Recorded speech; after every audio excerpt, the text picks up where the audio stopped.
Satu lagi ditemukan lokasi air terjun baru non-eksotis di pedalaman Aceh, berlokasi di wilayah Gunung Desa Drien Sibak yang tidak jauh dari makam Pocut Baren, sang pahlawan perempuan Aceh beserta para syuhada Aceh. Diduga menjadi sumber air dan pemandian yang menjadi mutiara terindah di Kecamatan Sungai Mas Aceh Barat saat itu. Perjalanan pun dimulai melewati gunung dan lembah alur sungai berbatu dan kayu yang berserakan. Dengan kontur ekstrim membutuhkan tenaga serta nyali besar untuk sampai ke lokasi. Beberapa lembah antara gunung yang saling berhimpitan menambah suasana kian tegang saat melewati rintangan. Kita harus menaiki pohon yang patah untuk mempersingkat jarak tempuh antara satu gunung dengan lainnya.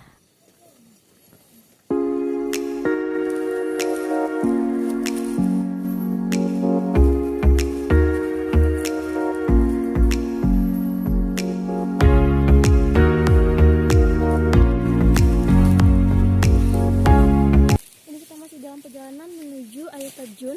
Dan kita bakalan lewatin itu turunan itu yang lumayan terjal, ada kayu-kayunya juga.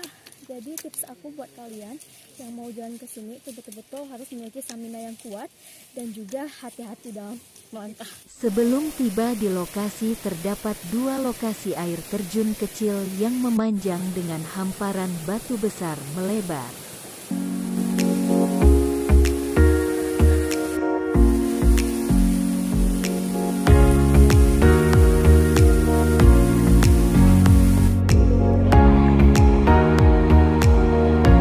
Setelah tiba di lokasi air terjun terbayar semua lelah dan rasa penasaran. Air yang jernih dan dingin dengan ketinggian sekitar 5 meter, kedalaman lebih 3 meter. Sangat nyaman dan santai menikmati suasana pegunungan yang masih alami.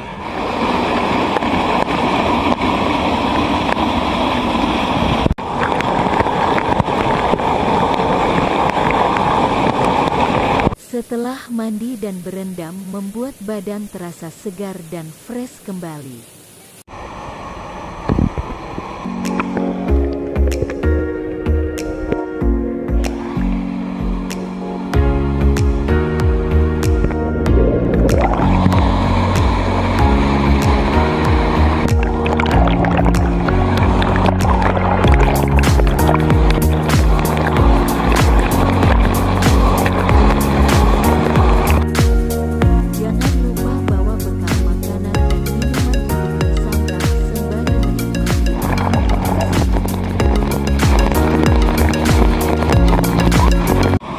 Gemericik air jatuh dengan suara kicauan burung dan angin sepoi-sepoi menambah nyaman suasana dan berasa betah.